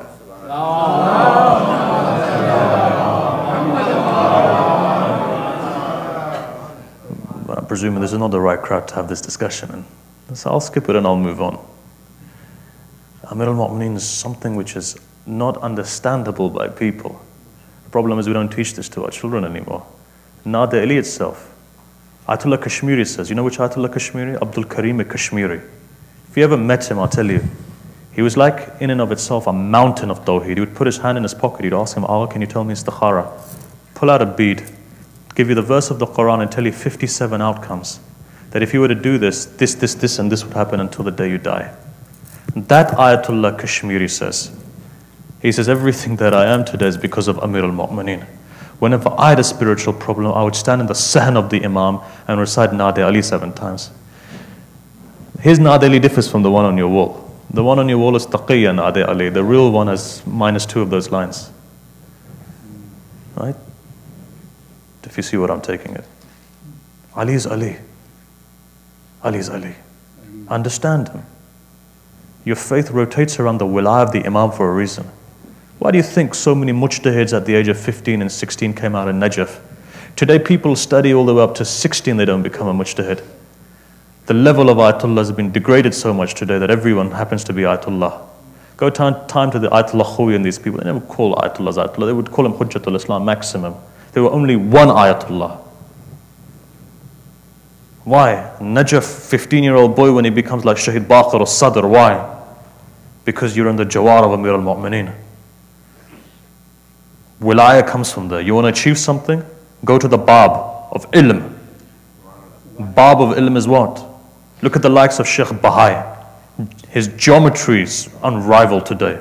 His mathematics is on Ibn Sina when it was taught Shafa in Europe up to the 20th century. Why? What was Ibn Sina's claim?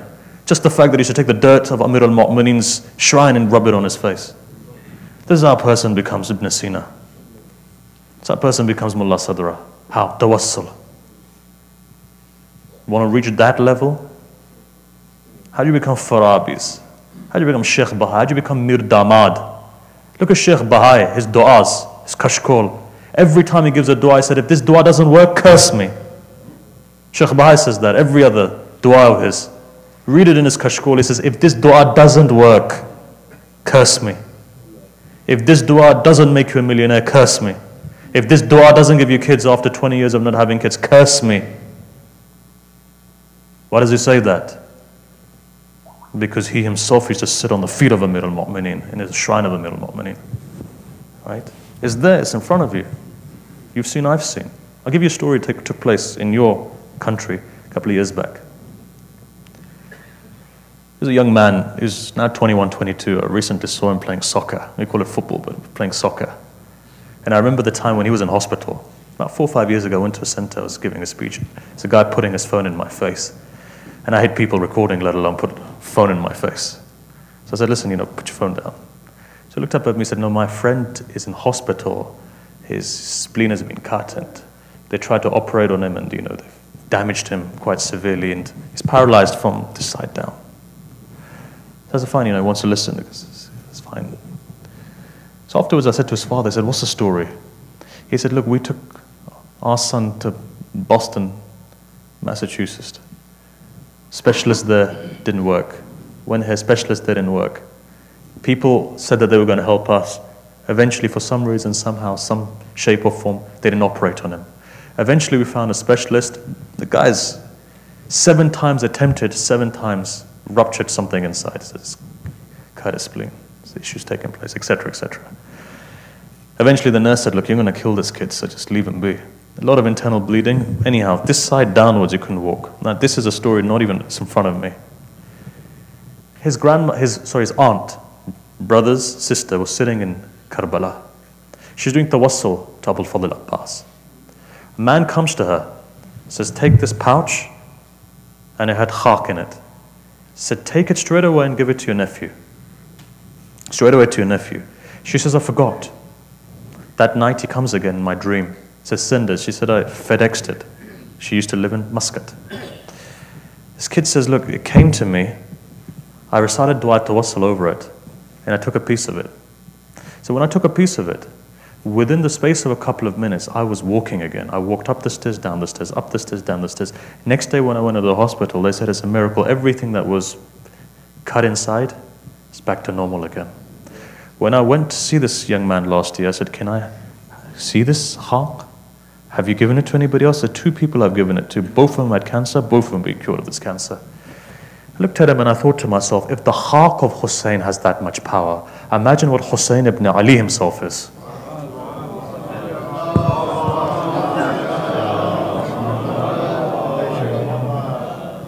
Imagine, khak is there for a reason, to tell you if the dirt of Hussein is like that. Imagine what Hussein ibn Ali is. They say up to 2 kilometers, right? Certain places up to 2 kilometers became khak and shifa. You know why? Because Hussein's blood was dragged 2 kilometers. Blood of Hussein is shifa for the body. Tears cried for Hussein as a shifa for the heart. Do you know why you cry for? Somebody comes to the 6th Imam and asks him, he said, Mawla, why do you cry for? That's a question, right? It's a valid question. Mawla, why do you cry for? You know what he replied? He said, the only reason we cry is to gladden the heart of our mother Fatima. That's the only reason we cry. We cry, our mother Fatima's heart becomes lighter. When people ask, why do Shias cry for? That's the only reason Shias cry. It's tawfiq. Remember one thing. Only those people who have tawfiq cry. Otherwise, tears don't come into the eyes of everyone. Imagine. Blood of Hussein, your tears. You're journeying through your tears. I want you to imagine something. Some people came, they said, iltimas dua. I strongly believe that dua is answered here. You know why? Ka'annahu, you're sitting under the dome of Imam Hussein. For 1 minute, close your eyes. I want you to just imagine one thing. Imagine you're sitting in Bain al-Haramain. On the left-hand side is Abul Fadl Abbas. On the right-hand side is Imam Hussein. Just for 1 minute. Think about that. Now look at the gold and look at the silver. You go to Najaf, you see the same gold, you see the same silver. Kadhimain, same gold, same silver. Samara, they destroyed it, but they built it again. Same gold, same silver. You know, they say one mother preserved all of a nasl in such a way. 11 Imams' graves today are still intact today. Let me ask you a question. Is there anyone today to sit on the grave of that one mother? Today the grave is still broken. Darkness is on that grave.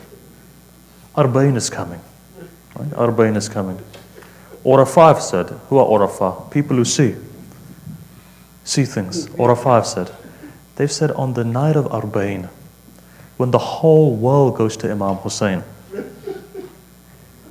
in the last moments of the night of Arba'in, they say from a broken grave, a mother stands up. She puts one hand on her back and one hand on her rib. And she begins to walk. Says the first place she comes is she comes to Sham. When she comes to Sham, she goes to the grave of a 4-year-old girl. When she goes to that 4-year-old girl, she says, daughter, get up. Her grandmother, where are we going? Says, we're going to Karbala to see your father. You know what Sakina says? The first thing Sakina says is, grandmother, can you tell me something? Says, what is that? Is my father still alone today? Or is there people with him? Now you go to Karbala, my heart tells me, what does Imam Hussein say? He says, you 30 million people have come to me. My Sakina is still alone today. Right? You know, they say, daughters are very close to their fathers. 3 daughters you find were very close from Ahlul Bayt. One of them, hadith says, was a 5-year-old girl waiting for her father to come back. He was coming back from Ta'if. Head to toe was covered in blood. In his heart, he knew that my yatima is waiting for me. He said, how can I show my face? He says, Zahra was standing next to the door. She realized her father. She goes running, hadith says, puts her arms around the knees of her father because she was too small. She says, Father, come down. She puts his head down. She takes her small hands. Hadith says she begins to wipe the tears from his eyes and the blood from his face. And she just says one thing. She says, Father, if my mother Khadija's left this world, don't think that you're alone. Zahra is here. Right? Now imagine, that daughter took care of her father like that. You know what the hadith says? Hadith says Amir al-Mu'mineen was being dragged by the neck onto the road. So he was being dragged. They say Salman was standing there. Amir al-Mu'mineen says, Salman, go and stop bint Rasulullah. He says, why? He says, she's about to curse them. Anyhow, Salman begins to go. When he gets there, the hadith says Zahra sitting there next to the grave. Rasulullah, she's grabbing the dirt of the grave of Rasulullah, about to say something. Salman comes, says, Amir al-Mu'mineen says, stop. Zahra looks up, says, look, Salman, they brought fire to my door. I didn't complain. They burnt my door down. I didn't complain. They slapped me on the face. I didn't complain. They broke my rib. I didn't complain. My Mohsin was shaheed. I didn't complain. But when I saw my husband being dragged onto the road by the neck, I couldn't take that. If Ali wants me to come back, I went for the sake of Ali, I'll come back for the sake of Ali. Imagine one daughter. Hadith says second daughter. You know what second daughter is? Second daughter say the Zainab. That these ayam are coming into ayam of Fatimah, right? It's ayam of Zainabiyah. Let me ask you a question. Some of you have daughters. You may notice that if a problem befalls your daughter, she doesn't go to her husband first. She goes to her father first. So Abdul Muttalib has said, have one daughter, have one son, have 2 sons, have 10 sons, have one daughter. Why? Your daughter takes care of your legacy. You'll see this. When your daughter's 18, 19, 20, she's the one who phones to see if you're okay, not your wife many a time. Hadith says, wife will marry again after your death, sons will divide your wealth. Your daughter's going to remember you. Your small daughter is going to remember you. You know what the hadith says? It says that a time came when one daughter remembered her father. So twice in Karbala, Zainab calls for Amir al-Mu'mineen. One time she calls, but one time she remains quiet. You know what that time is when she remained quiet? Bazar Sham. Hadith says she sat on Bazar Sham and she didn't go inside of Bazar Sham. The shimmer came and he whipped Zainab on the back. Zainab wouldn't go into Bazar Sham. The Khuli came with his sword and he hit Zainab, didn't go in. They say they chucked hot water on Sayyidah Zainab, she doesn't go in. Imam Sajjad comes, says, Anna, I can't take you like this. Why don't you go inside for you? Startled? Why don't you go inside? The most difficult moment for Ahlul Bayt, Bazar Sham. You know what his daughter replies? Old daughter now, it's been 20 years since Amir al-Mu'minin died. She says, Sajjad, when my father was leaving this world, he whispered something into my ear. He says, Zainab, a time will come where they're going to parade you in Bazar Sham. Says, Zainab, wait for me at that time. I'll come, I'll take you by the hand, I'll take you to Bazar Sham. She says, I'm waiting for my father to come so he can grab me by the hand and take me to Bazar Sham. History doesn't say what happened then, but one daughter stood up and just said one thing, Assalamu alayka ya Amir al-Mu'minin. She walked into Bazar Sham. Matam Hussain.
میدان کربلا میں دیکھا کہیں کہیں میدان کربلا میں یہ دیکھا کہیں کہیں میدان کربلا میں یہ دیکھا کہیں کہیں 100 بار شہ نے دل کو سنبھالا کہیں کہیں دان کربلا میں یہ دیکھا کہیں کہیں دربار عام میں کبھی زندان شام میں دربار عام میں کبھی زندان شام میں امت نے فاطمہ کو رلایا کبھی کہیں میدان کربلا میں یہ دیکھا کہیں کہیں میدان کربلا میں یہ دیکھا کہیں کہیں قاسم کی لاش ہو گئی پامال اس طرح قاسم کی لاش ہو گئی پامال اس طرح قاسم کی لاش ہو گئی پامال اس طرح قرآن کا جیسے بکھرا ہو پارا کہیں کہیں میدان کربلا میں یہ دیکھا کہیں کہیں میدان کربلا میں یہ دیکھا کہیں کہیں شامل تھا آب نہر میں عباس کا لہو شامل تھا آب نہر میں عباس کا لہو پانی جو قلب مشک سے ٹپکا کہیں کہیں میدان کربلا میں یہ دیکھا کہیں کہیں میدان کربلا میں یہ دیکھا کہیں کہیں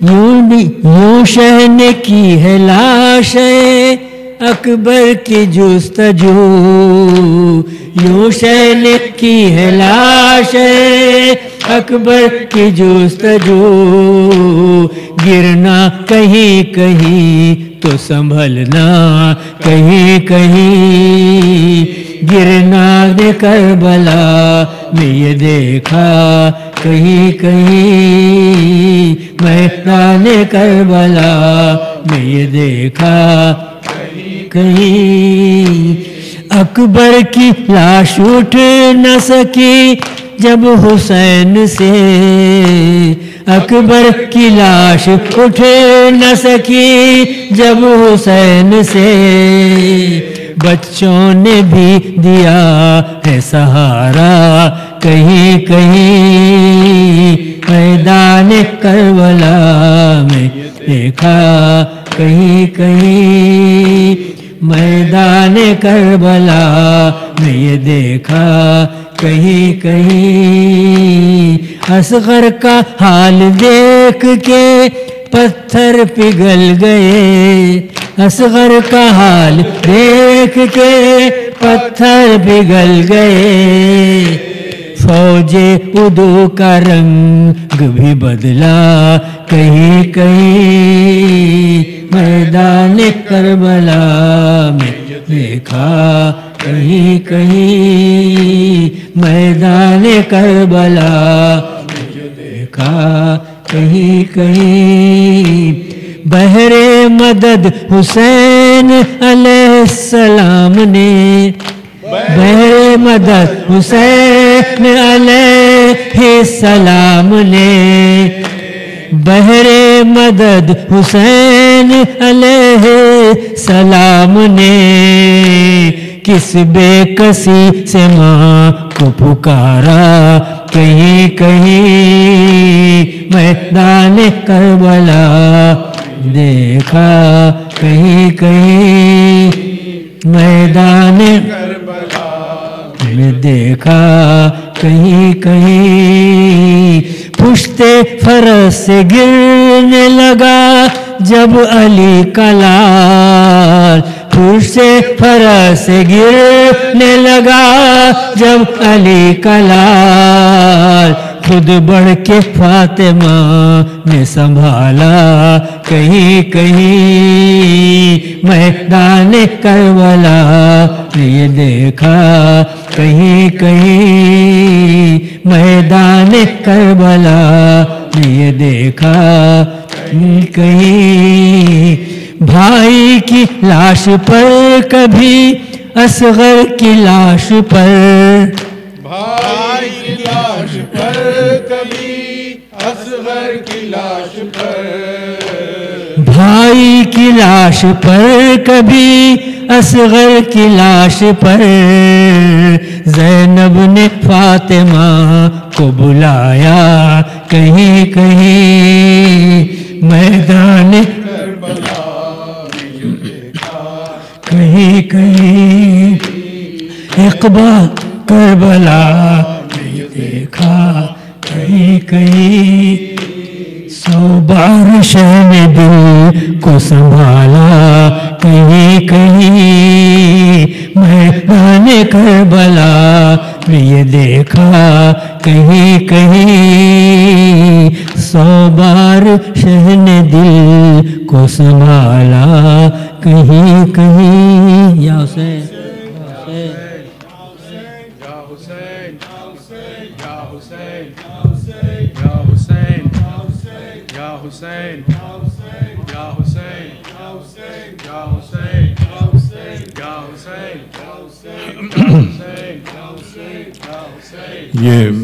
یا علی، یہ ایک نوحے کی خواہش کی گئی مجھ سے پڑھنے کے لیے، اس کے بعد میں ماتمی نوحہ پڑھوں گا۔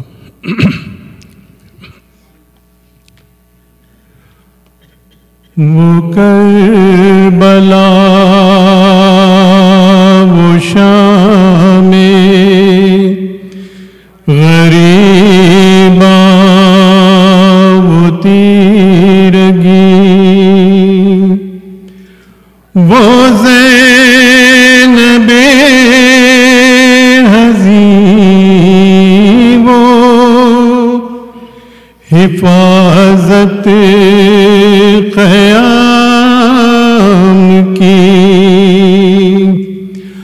آیا وہ ایک سوار قریب خیام شاہ، بیٹی علی کی غیظ میں سوئے پرز بڑی، الٹی نخاب چہرے سے اپنے سوار نے، پیش نگاہ زینب مظلوم تھے علی، ہر چند صابراتی بہت بنت فاطمہ، بے ساختہ زبان پہ یہ فریاد آ گئی، اب آئے ہو بابا، اب آئے ہو بابا،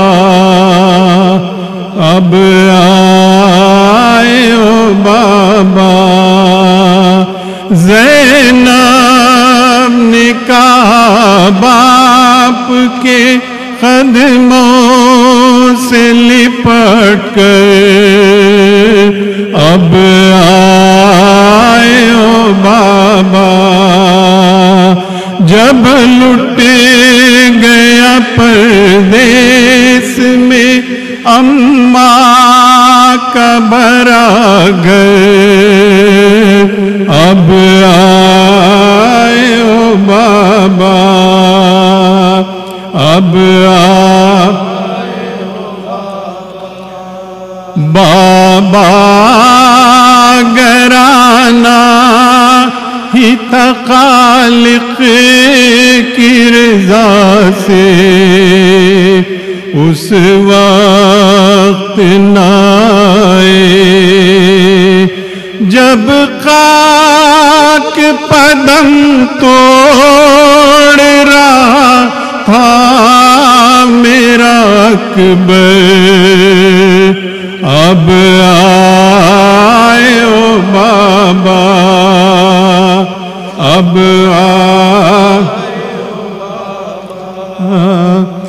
کٹ کٹ کے گرے نہر پر جب بازوئے عباس، اور کوئی نہ تھا پاس، اس وقت صدا آپ کو دیتا تھا دلاور، اب آئے ہو بابا، اب جب فرش زمین بام فلک لرزہ فشاں تھے، اس وقت کہاں تھے جب باپ کے چلو میں تھا خون علی اصغر، اب آئے ہو بابا، اب آئے جب بھائی کا سر کٹتا تھا میں دیکھ رہی تھی، حضرت کو صدا دی، حضرت کو صدا دی، سر کھولے ہوئے روتی تھی میں خیمے کے در پر، اب آئے او بابا، اب آئے او بابا، جب لوگ بچا لے گئے لاشیں شہداء کے، حق اپنا جتا کے، بس ایک تن شبیر تھا پامال کی زد پر، اب آئے او بابا، اب جب شام کے قذاق ہمیں لوٹ رہے تھے، خیموں کو جلا کے آپ آ گئے ہوتے تو نہ چھنتی میری چادر، اب آئے او بابا، اب جب بالی سکینہ کے گوہر چھین گئے تھے، لگتے تھے تماچے، لگتے تھے تماچے، حسرت سے مجھے دیکھتی تھی بانوئے مزتر، اب آئے او بابا، اب آئے او بابا، اب آئے او بابا، یا حسین، یا حسین، یا حسین، یا علی، ہائے حسین پیاسے حسین، ہائے پیاسے حسین، ہائے حسین پیاسے حسین، ہائے حسین پیاسے حسین، ہائے حسین پیاسے حسین، جان پیمبر دل بر زہرا، جان پیمبر دل بر اپنا بھرا گھر تو نے لٹایا، اپنا بھرا گھر تو نے لٹایا، ابن علی احسان ہے تیرا، ابن علی احسان ہے تیرا، تو ہے محافظ کعبہ حق کا، تو ہے محافظ کعبہ، سجدے میں سر تیرا کٹا، ہائے حسین پیاسے حسین،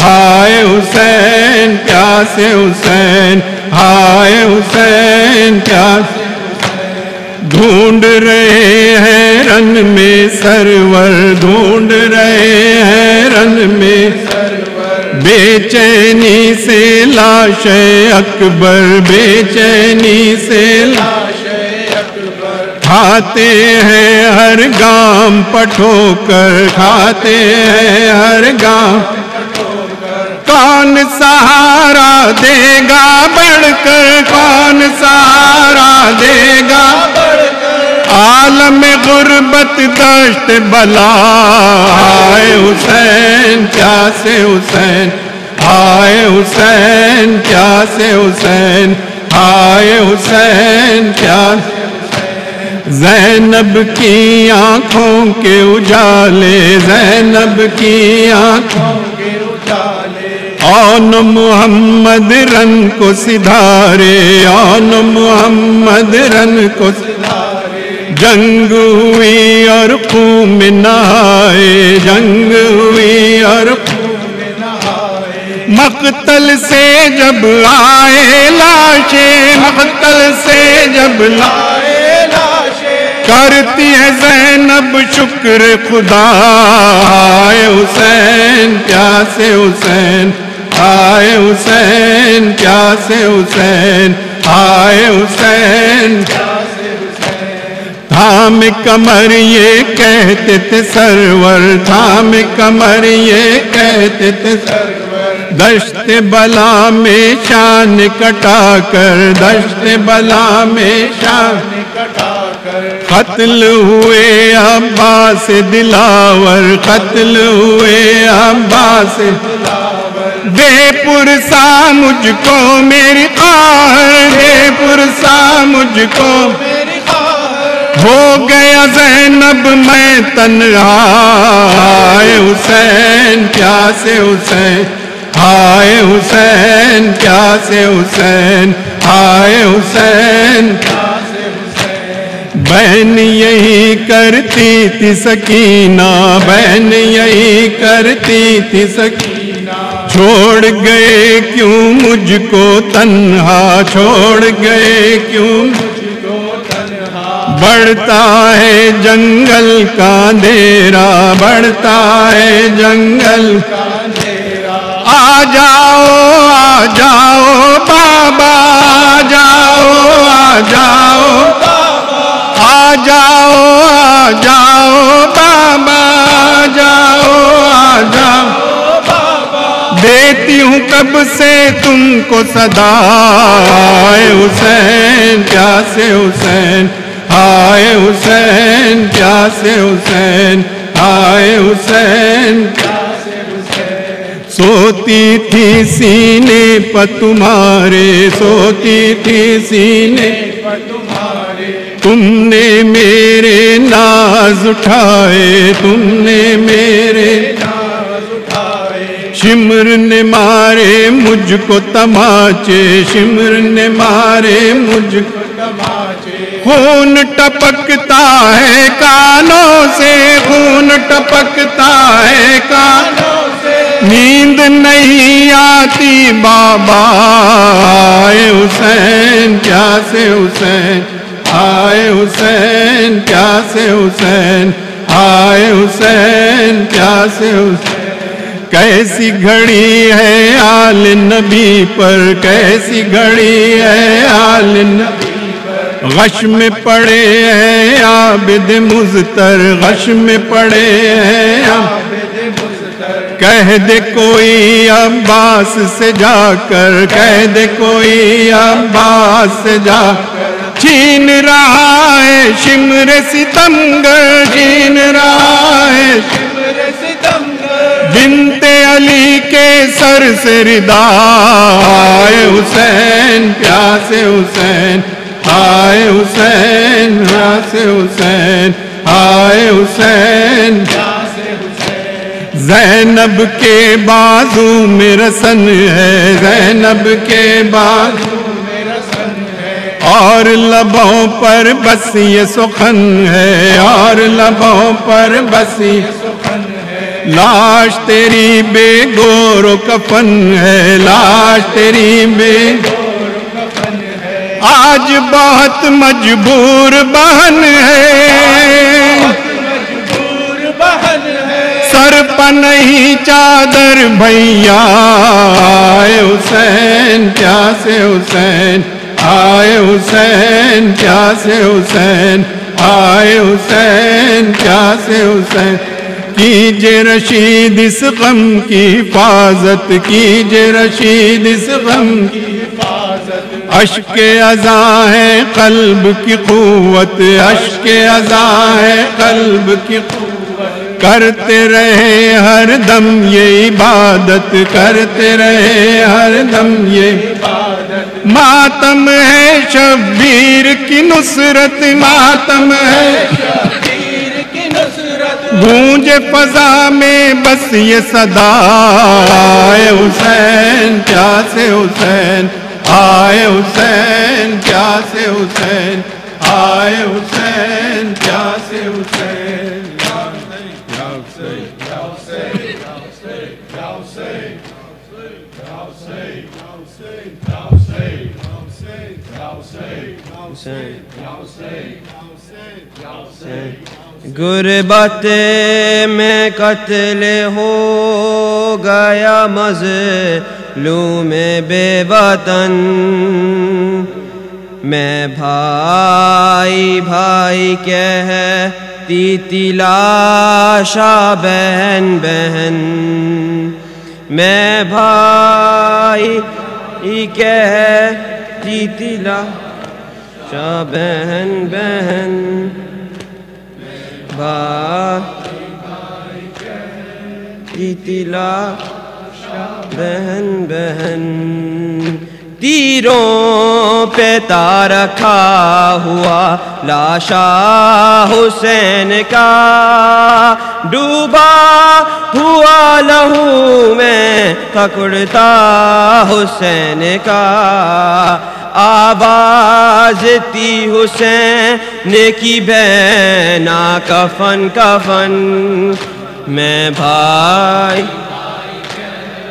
تھی میں بھائی شاہ بہن بہن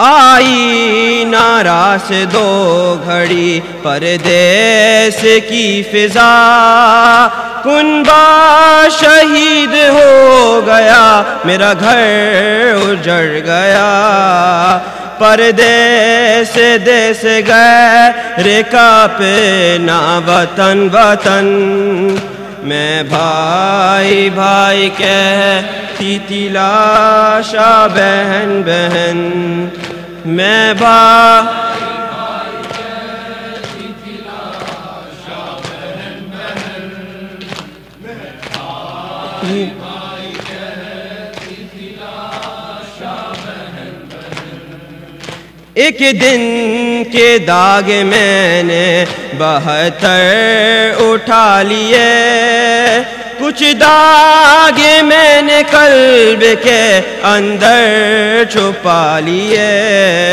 چھپتے نہیں چھپانے سے داغ رسن رسن میں بھائی بھائی کہتی تلاشا بہن بہن میں بھائی بھائی کہتی تلاشا بہن بہن میں بھائی بھائی کہتی تلاشا بہن بہن برچھی کالج علی اکبر میں جب لگی بابا کو دی صدا کبھی آواز مجھ کو دی کہتا تھا سینہ تھام کے اماں چوبن چوبن میں بھائی بھائی کہتی تلاشا بہن بہن میں بھائی بھائی کہتی تلاشا بہن بہن میں بھائی بھائی کہتی تلاشا بہن بہن غازی کے بعد اور قیامت گزر گئی پیاسوں کی آس ٹوٹ کے بن میں بکھر گئی ایک شور التش کا بپاتا دہن دہن میں بھائی بھائی کہتی تلاشا بہن بہن میں بھائی تلاشا بہن بہن میں بھائی بھائی کہتی تلاشا بہن بہن غربت میں قتل ہو گیا مظلوم بے وطن میں بھائی بھائی کہتی تھی لاشا بہن بہن بھائی بھائی کہتی تھی لاشا بہن بہن میں بھائی بھائی کہتی تھی لاشا بہن بہن یا حسین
عجل الله تعالى فرجك وسهل الله تعالى مخرجك ودورك واجعلنا من أنصارك وعوانك ورحمة الله وبركاته.